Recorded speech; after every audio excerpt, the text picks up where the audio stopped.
आपको अगर ऐसी कहानियाँ पसंद है तो हमें सब्सक्राइब करें। हम हर रोज़ डरावनी कहानियाँ लेके आते हैं। आपने अगर इस कहानी का अगला पार्ट नहीं सुना है तो चैनल में जाके सुनिए। तो आइए चलते हैं कहानी की ओर। इतना बोलकर कुलदीप और गौरव उस बाउंड्री से नीचे कूद गए। शायद नीचे कुछ था, क्योंकि जैसे वो नीचे कूदे तो उनके सर में कुछ बड़ी जोर से लगा और वो दोनों थोड़ी देर उसी जगह पड़े हुए थे,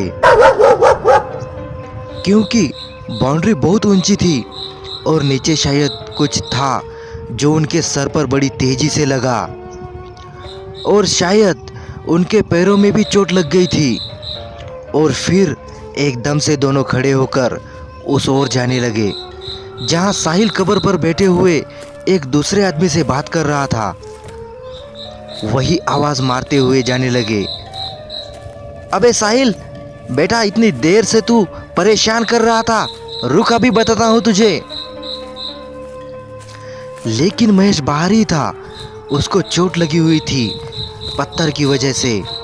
लेकिन यह सुनकर कि वहाँ साहिल है और साहिल ही इनको इतनी देर से परेशान कर रहा था, फिर एकदम से महेश उठा और शायद उसकी जो चोट लगी थी, वो जो दर्द हो रहा था, सारा दर्द खत्म हो गया था और भागता हुआ बाउंड्री पर चढ़कर आवाज मारने लगा, अबे वापस आ जाओ, अबे साहिल नहीं है वो भाई, वो तो 15 दिन पहले ही मर चुका था। लेकिन तभी महेश के होश उड़ गए और उसकी रगों में चलता खून मानो जम सा गया, क्योंकि उसने देखा कब्र पर साहिल ही बैठा हुआ था और वो एक दूसरे आदमी से बात कर रहा था। और थोड़ी देर में वहीं पर गौरव और कुलदीप भी पहुंच गए। महेश बाउंड्री पर से यही सब देख रहा था। उसने देखा कि सब आपस में बात कर रहे हैं, लेकिन समझ तो कुछ नहीं आ रहा था, क्योंकि कब्र थोड़ी ही दूरी पर थी। और थोड़ी देर में देखते देखते वो चारों एक साथ उसी कब्र पर बैठ गए। यह सब देखकर महेश की तो हालत खराब हो गई, लेकिन फिर भी महेश लगातार आवाज मारे जा रहा था।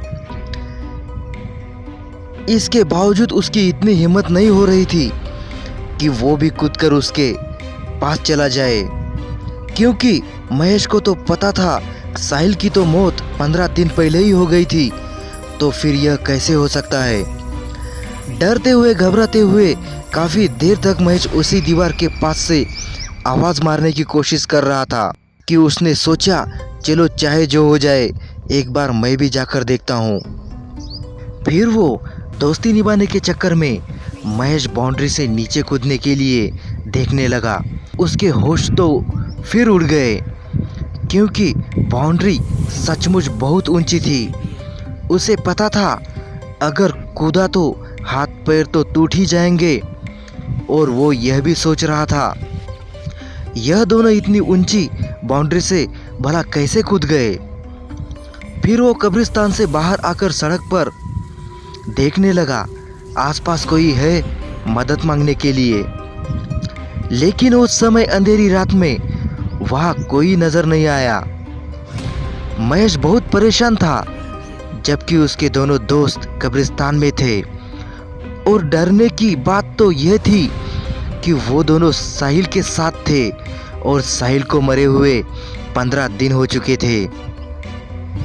यही सब सोचते हुए और घबराते हुए महेश वहां उस ओर भागने लगा जहां शादी हो रही थी, क्योंकि वहां उसके गांव के सब लोग थे।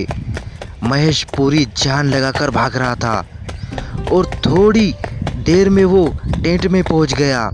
वहां सब लोग इधर उधर चारपाई पर सो रहे थे। उसने सबको बारी बारी से उठाने की कोशिश करी और वो वहां जोर जोर से चिल्ला रहा था कि कुलदीप और गौरव कब्रिस्तान में है, चलो कोई बचाने। कोई अरे सुन क्यों नहीं रहे हो तुम लोग। लेकिन उसके बार बार चीखने चिल्लाने से और आवाजें मारने का किसी पर कोई असर नहीं हो रहा था।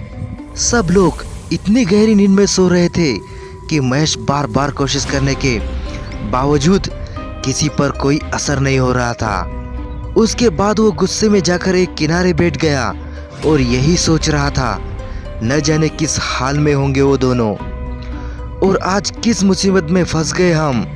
यह सब सोचते हुए वो रात तो बीत गई और जब सुबह सब लोग जागे तो फिर महेश सबके पास जाकर बताने की कोशिश कर रहा था कि गौरव और कुलदीप कब्रिस्तान में फंसे हुए थे और वो अभी तक वापस नहीं आए।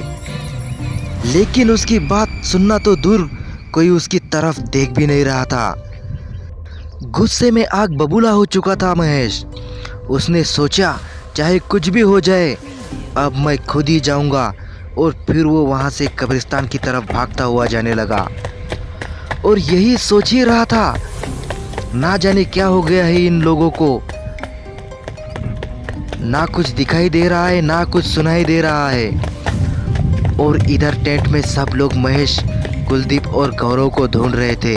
रात से ही वो सब सोच रहे थे यह तीनों गए कहाँ, क्योंकि उनका फोन भी कोई उठा नहीं रहा था। फोन की घंटी लगातार बजी जा रही थी लेकिन कोई नहीं उठा रहा था। सब लोग बहुत परेशान थे, यही सोच रहे थे आखिर गए कहाँ ये तीनों। और थोड़ी देर बाद कुलदीप के पिताजी के फोन पर कुलदीप के नंबर से फोन आया और जब उसके पिताजी ने फोन उठाया तो फोन की दूसरी तरफ से आवाज आई, ये किसका नंबर है? फिर कुलदीप के पिताजी ने कहा, यह मेरे बेटे का नंबर है, पर आपको उसका फोन कहाँ से मिला? उसके बाद उधर से दिल की धड़कन रोक देने वाला जवाब आया, आपके बेटे की लाश कब्रिस्तान में पड़ी हुई है और उसके साथ और 2 जनों की लाश है। इतना सुनकर कुलदीप के पिताजी रोने लगे और सभी साथी लोगों को बताया और उसके बाद सभी लोग बिना समय गवाए तुरंत सब लोग कब्रिस्तान पहुंच गए। वहां पहुंचकर देखा, वहां बाहर गार्ड खड़ा था और 2 पुलिस वाले भी थे। शायद फोन पुलिस वालों ने ही करा था। फिर पुलिस वालों ने बताया एक लाश तो बाहर ही पड़ी हुई थी और उसके सर में चोट लगी थी और 2 जनों की लाश कब्रिस्तान के अंदर दीवार के पास पड़ी हुई थी।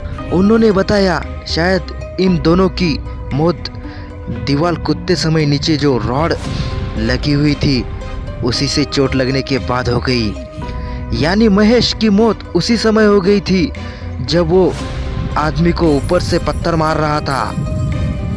कुलदीप और गौरव की मौत उस ऊंची दीवार से कूदते समय नीचे सरिया और ईंटों पर गिरने से हो गई थी। आपको ये कहानी कैसी लगी हमें कमेंट करके ज़रूर बताएं और चैनल को सब्सक्राइब भी ज़रूर करिएगा।